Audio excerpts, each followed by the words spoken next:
Hi guys. நீங்கள் எப்பயாச்சும் ஏன் HTML எரர் காட்டுனதில்லன்னு யோசிச்சிருக்கீங்களா? இல்லை எரர் காட்டுமா? இதை பற்றி இந்த வீடியோவில் பார்க்கலாம். This is me Kishore. நீங்கள் இந்த சேனலுக்கு புதுசுனா அந்த சப்ஸ்கிரைப் பட்டனை அமுத்திட்டு அப்படியே அந்த பெல் பட்டனையும் அமுத்திடுங்க. வாங்க வீடியோக்குள்ளே போகலாம். இங்கே 2 HTML ஃபைல்ஸ் இருக்குது. ஒன்றில் எரர் இருக்குது, இன்னொன்றில் எரர் இல்லை. இதில் எந்த ஃபைலில் வந்துட்டு எரர் இருக்குன்னு கண்டுபிடிங்க பார்ப்போம். ஓகே, நீங்கள் ஏன்னு கெஸ் பண்ணியிருந்தீங்கன்னா நீங்கள் கரெக்டாக சொல்லியிருக்கீங்க. நீங்கள் பின்னு கெஸ் பண்ணியிருந்தா கவலைப்படாதீங்க.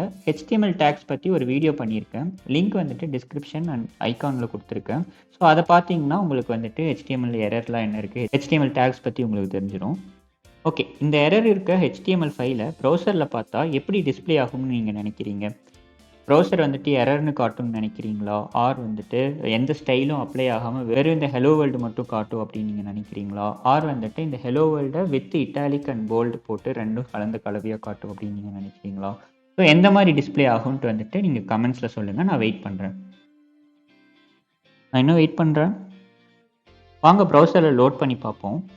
ஸோ இங்கே பார்த்தோம்னா நம்ம நினச்ச ஸ்டைலோட வந்துட்டு உங்கள் கண்டென்ட் டிஸ்பிளே ஆகிருக்கு. ஸோ இந்த எரர் இருக்க ஃபைலை வந்துட்டு ப்ரௌசர் எப்படி பார்க்குதுன்னு பார்க்கலாம். ஸோ அதுக்கு வந்துட்டு இந்த பேஜை நீங்கள் இன்ஸ்பெக்ட் பண்ணி பாருங்கள். இங்கே பார்த்தோம்னா இட்டாலிக் டேகு, போல்ட் டேகு, அப்புறம் கண்டென்ட், அதுக்கப்புறம் க்ளோசிங் டேக்ஸ்லாம் கரெக்டாக வருது. இதெல்லாம் வந்துட்டு ப்ரௌசரே வந்துட்டு உங்களுக்காக தப்பாக இருக்குங்க HTML ஃபைலில் கரெக்டாக மாற்றி கொடுத்துருக்கு. ஸோ இந்த வேலையில் எதிராக பண்ணுது அப்படின்னு பார்த்தோம்னா HTML பார்சர்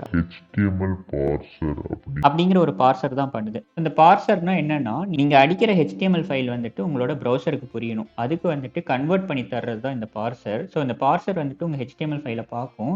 எங்கேயாச்சும் எரர் பார்த்துச்சுன்னா அதுவே வந்துட்டு உங்களுக்கான க்ளோசிங் டேக்ஸோ இல்லை வந்துட்டு எப்படி கரெக்ட் பண்ணணுமோ அது மாதிரி பண்ணிட்டு உங்கள் ப்ரௌசருக்கு வந்துட்டு சொல்லிடும். ஸோ தட் உங்களுக்கு வந்துட்டு HTML ஃபைலில் எந்த எரரும் காட்டாது.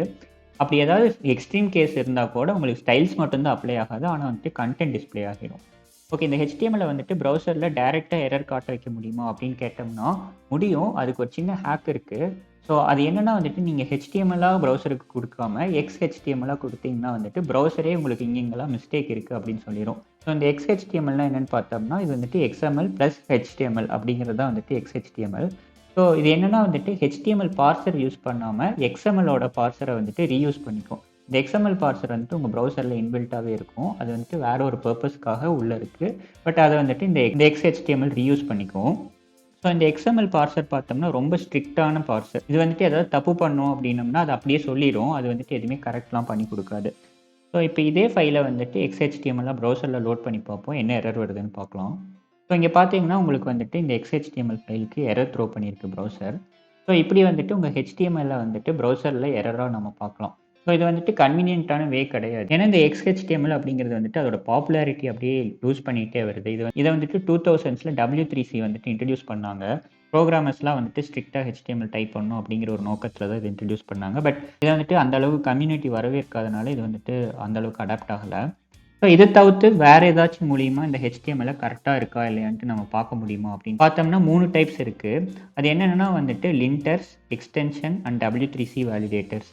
ஸோ இந்த லிண்டர்ஸ் அப்படிங்கிறது வந்துட்டு உங்களோட VS கோடோ, சப்ளைமோ ஆர் ஆட்டமோ அந்த மாதிரி அட்வான்ஸ்டு டெக்ஸ்ட் எடிட்டர்ஸில் வந்துட்டு நீங்கள் இந்த லிண்டர்ஸை இன்ஸ்டால் பண்ணிக்கலாம். இது வந்துட்டு உங்களுக்கு நீங்கள் ஏதாவது டைப் பண்ண ஏதாவது எரர் இருந்துச்சுன்னா அதுவே சொல்லி கொடுத்துரும்.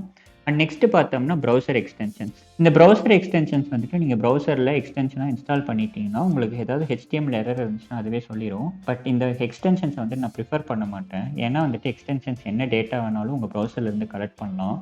ஸோ இந்த எக்ஸ்டென்ஷன்ஸை நம்ம ஓரம் கட்டி வச்சிடலாம். நெக்ஸ்ட் பார்த்தோம்னா W3C வேலிடேட்டர். ஸோ இந்த W3C தான் வந்துட்டு உங்கள் HTML-ஐயே மெயின்டைன் பண்ணுறாங்க. அவங்க வந்துட்டு ஒரு டூல் வச்சுருக்காங்க W3C வேலிடேட்டர்ன்ட்டு. ஸோ அந்த வேலிடேட்டரில் வந்துட்டு உங்கள் HTML ஃபைலை அப்லோட் பண்ணிங்கன்னா அது வந்துட்டு உங்கள் HTML-ல இருக்க எல்லா எரர்ஸையும் காட்டிடும். ஸோ அது மூலிமா வந்துட்டு உங்கள் HTML ஏதாவது எரர் இருக்கா இல்லை கரெக்டாக தான் நீங்கள் டைப் பண்ணியிருக்கீங்களா அப்படின்னு பார்த்துக்கலாம். ஸோ இதெல்லாம் தாங்க உங்கள் HTML ஏதாவது எரர் இருக்கா அப்படின்னு கண்டுபிடிக்கிறதுக்கான சில மெத்தட்ஸ். இந்த வீடியோ உங்களுக்கு பிடிச்சிருந்துச்சுன்னா லைக் பண்ணுங்கள், ஷேர் பண்ணுங்கள்.